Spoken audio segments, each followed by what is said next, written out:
بسم الله الرحمن الرحيم.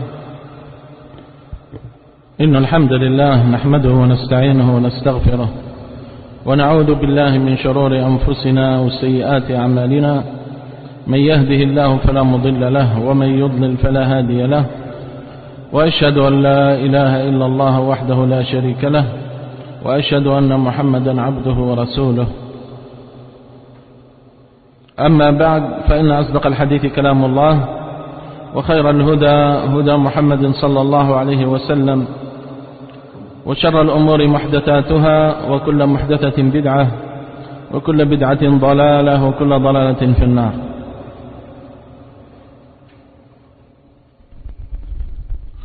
قال العلامة صالح الفوزان حفظه الله: بسم الله الرحمن الرحيم.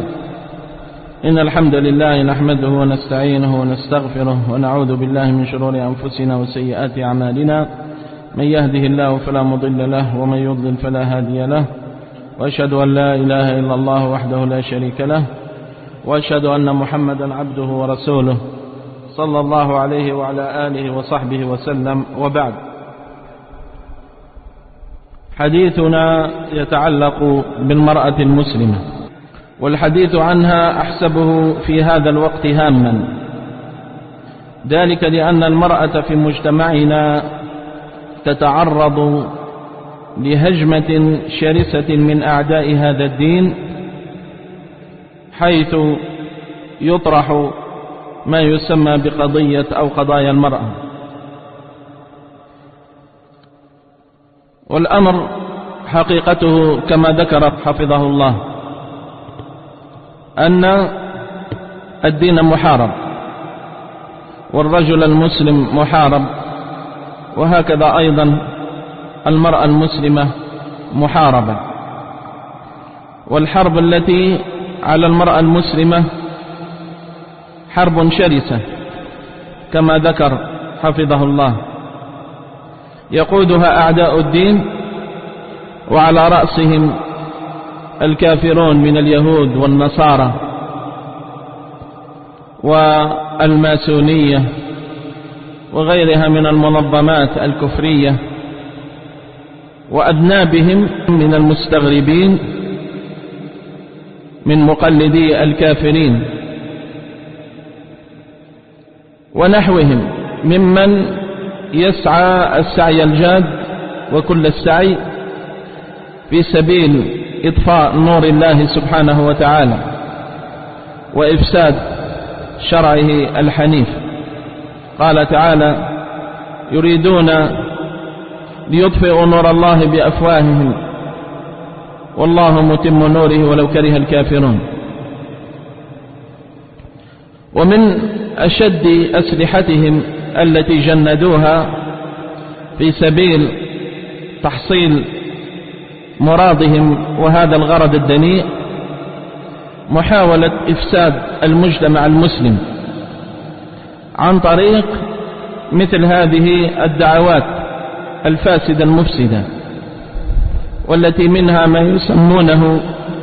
ما يسمونه بقضية المرأة وتحريرها، وغير ذلك من الشعارات البراقة التي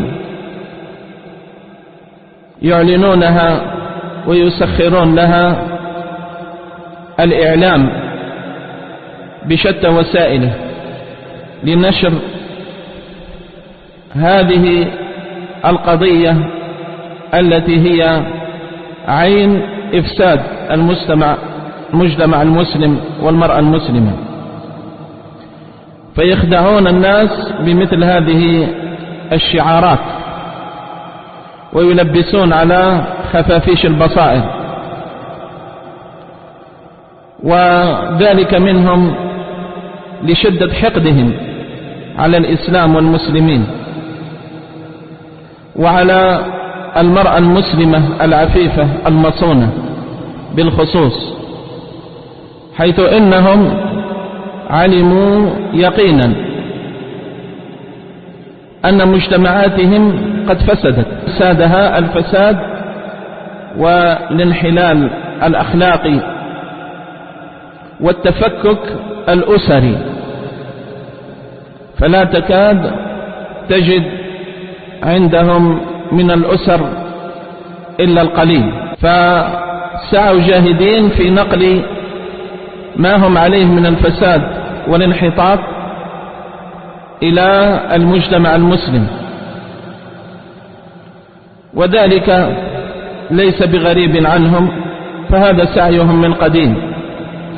يقول الله عز وجل: ودوا لو تكفرون كما كفروا فتكونون سواء.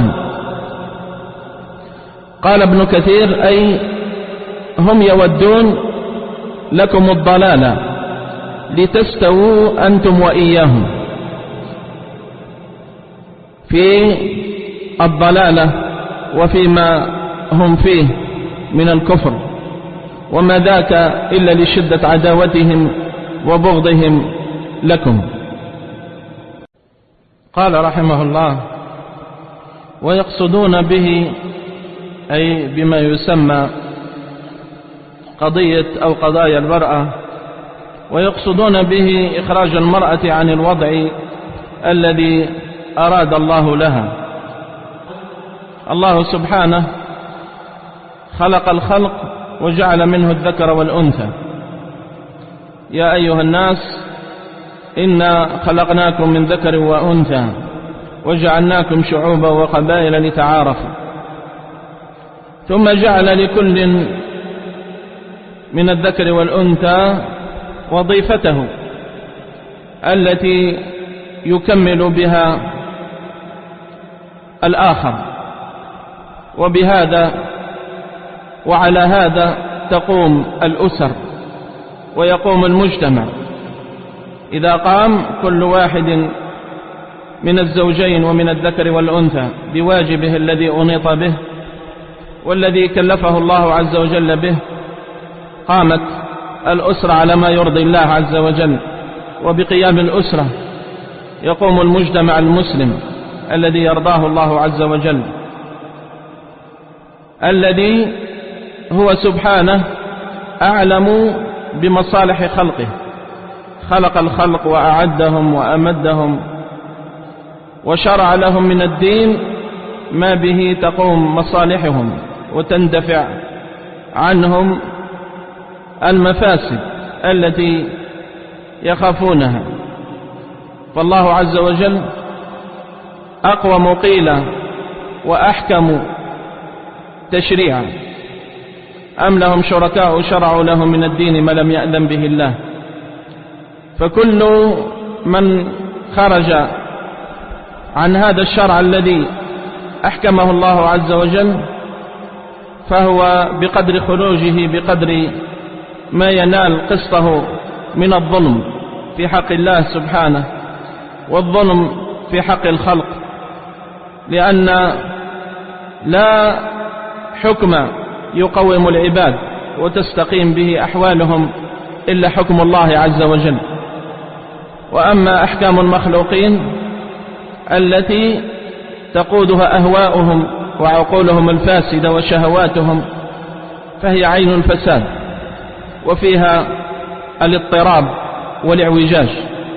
قال تعالى: أفلا يتدبرون القرآن ولو كان من عند غير الله لوجدوا فيه اختلافا كثيرا. فهو سبحانه أعلم بما تصلح به الأسر وبما يصلح للرجل كمهمة ولما يصلح للمرأة كمهمة. ونبيه صلى الله عليه وسلم يقول كما في الصحيحين من حديث ابن عمر رضي الله عنه: كلكم راع وكلكم مسؤول عن رعيته. فالرجل راع في بيته وهو مسؤول عن رعيته، والمرأة راعية في بيت زوجها وهي مسؤولة عن رعيتها. وبهذا على ما أراد الله عز وجل تنتظم أمور الأسر وتنتظم المجتمعات على ما أراد الله عز وجل وعلى ما حدده الله عز وجل من النظام البديع الذي تقوم به مصالحهم. وهو أعلم سبحانه بما هو أليق للمرأة من مهام. والمرأة في بيتها يحصل بوجودها السكن للزوج، ويحصل بوجودها في بيتها الاستقرار الأسري واستقرار المجتمع. قال سبحانه: ومن آياته أن خلق لكم من أنفسكم أزواجا لتسكنوا إليها وجعل بينكم مودة ورحمة. فجعل الله عز وجل مهام المرأة في بيتها وفي مملكتها التي عليها قوام المجتمع، وبقرارها في بيتها يحصل من الألفة الأسرية والمودة والرحمة والطمأنينة ما أغاض أعداء الإسلام، فتراهم مجتهدين ليلا ونهارا في سبيل أن يغيروا هذا النظام الذي شرعه الله عز وجل للأسرة المسلمة وللمرأة المسلمة بالخصوص. والله سبحانه أعلم كما سلف بما يصلح للمرأة وما يصلح للمجتمع كدور للمرأة فيه.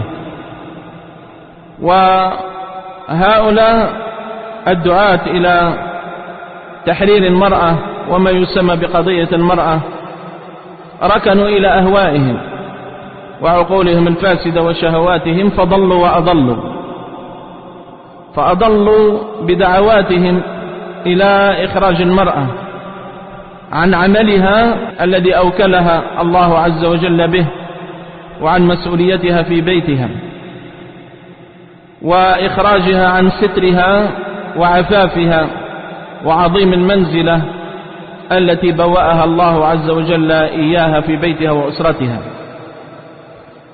كل هذا من أجل أن ينقضوا هذا الانتظام وهذا الاستقرار، فيحرم الرجل من السكن إلى زوجه، ويحرمونه أيضا من خدمة زوجته وتربيتها لأجيال الأمة الذين يقودونها رجالا ونساء، وليحرموها من قوامة الرجل الذي يصونها ويقوم بحاجيتها.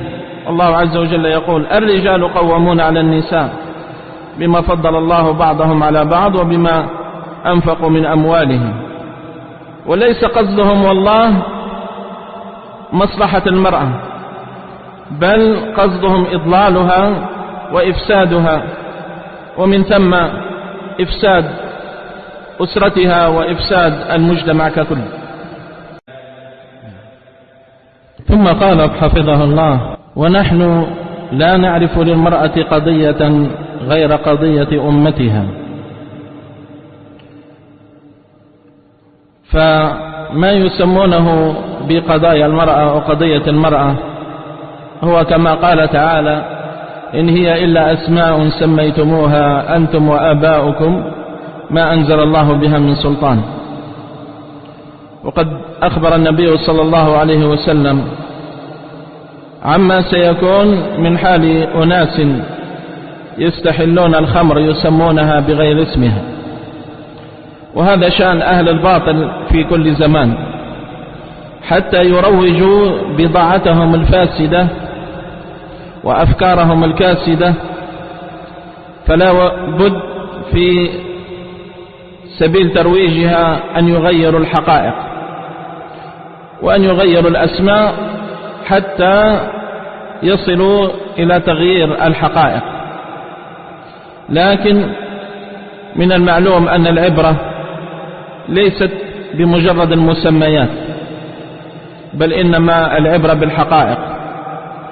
فحقيقة الدعوة التي يسمونها قضية المرأة حقيقتها هي دعوة المرأة إلى الانسلاخ عن تعاليم ديننا وشرعنا الحنيف.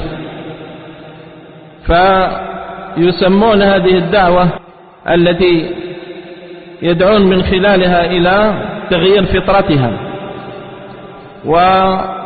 والانفكاك عن تعاليم دينها والتمسك بصيانتها، يسمون ذلك قضية المرأة، أي أن هذا الأمر الذي يدعون أنه قضية المرأة معناه أنه هو الذي سينقذ المرأة، وهو الذي سيعطيها حقوقها التي هضمت. يرمون هذا الشرع الحنيف، ما شرع الله عز وجل في كتابه وسنة نبيه صلى الله عليه وسلم، بأنه ظلم وهضم لحقوق المرأة، حتى أتى هؤلاء المخلوقين المربوبين فاستدركوا على الله عز وجل واكتشفوا هذا الظلم الذي في شريعته والعياذ بالله. هذا هو حقيقة دعوتهم، وهذه الشريعة شريعة كاملة باقية شاملة، لا يأتيها الباطل من بين يديها ولا من خلفها. وكل من انجرف تحت هذه الدعاوى فهو كما قال تعالى: أتستبدلون الذي هو أدنى بالذي هو خير، وهو بذلك مشرع في دين الله ما ليس منه. والله عز وجل يقول: أم لهم شركاء شرعوا لهم من الدين ما لم يأذن به الله. فهم يدعون المرأة إلى استبدال هذه النعمة، نعمة اتباع الكتاب والسنة، والنعمة التي بوأها الله عز وجل إياها مما لم يكن في جميع الشرائع السابقة. هذه النعمة يريدون أن يستبدلوها بأن يدعوا المرأة إلى الانجراف بعد أهوائهم وشهواتهم، حتى يجعلونها سلعة رخيصة بين أيديهم. لكن يأبى الله عز وجل إلا أن يتم نوره، فهذا الشرع باق محفوظ من الله عز وجل، والله عز وجل تكفل بحفظ شريعته، بحفظ كتابه وسنة نبيه صلى الله عليه وسلم: إنا نحن نزلنا الذكر وإنا له لحافظون. فالواجب على المرأة المسلمة أن تعتز بما هي عليه من التمسك بدينها الذي أعطاها حقها الكامل، أعطاها حقها الذي يسعى أولئك الذئاب البشرية في سلبه عنها وإغراقها في ظلمات الجهل والغواية والشهوات، فيخرجونها من عبودية الرحمن إلى رق الشيطان. والله عز وجل حذر بني آدم والمسلمين بالأخص، حذرهم من أن ينجرفوا خلف الشيطان واتباع خطواته: ألم أعهد إليكم يا بني آدم ألا تعبدوا الشيطان إنه لكم عدو مبين وأن اعبدوني هذا صراط مستقيم. وعبادة الشيطان بطاعته في الكفر أو في المعاصي أو في البدع والضلال أو في الفسوق والعصيان، كل بحسبه، كل ذلك يدخل تحت جنس طاعة الشيطان وعبوديته. وقد قال ابن القيم رحمه الله كما في نونيته عن حال هؤلاء ومن يدعو إلى دعواهم الفاسدة المفسدة: هربوا من الرق الذي خلقوا له وبلوا بالرق النفس والشيطان. هربوا من الرق الذي خلقوا له، هم خلقوا لعبادة الله سبحانه: وما خلقت الجن والإنس إلا ليعبدون. هذه العبودية التي هي تشريف للعبد، هذه العبودية التي شرع الله عز وجل للعباد فيها ما هو عين المصالح وما فيه الدرء للمفاسد عنهم في الدنيا والآخرة. هربوا من هذه العبودية الحقة إلى عبودية الشيطان، وبلوا برق النفس والشيطان. فالواجب البعد كل البعد عن هذه الدعوات الباطلة. ثم هؤلاء يدعون المرأة ويقولون: نحن ندعو المرأة إلى حريتها، وفي الحقيقة إنما يدعونها عن التحرر عن دينها والانسلاخ والانفكاك عنه، ويدعونها إلى ما هو عين الرق والذل والعبودية لشهواتهم ومقاصدهم الدنيئة وعبودية الشيطان وجنوده، في حين أن الحرية الحقة هي التخلص من عبودية الشهوات ومن عبودية طاعة الشيطان إلى عبودية الله عز وجل الذي هو أعلم بالمرأة وأعلم بمصالحها، فشرع لها في هذا الدين الحنيف أكمل الشرائع وأضبطها وأنفعها. نقف هنا إن شاء الله. سبحانك اللهم وبحمدك، نشهد أن لا إله إلا أنت، نستغفرك ونتوب إليك.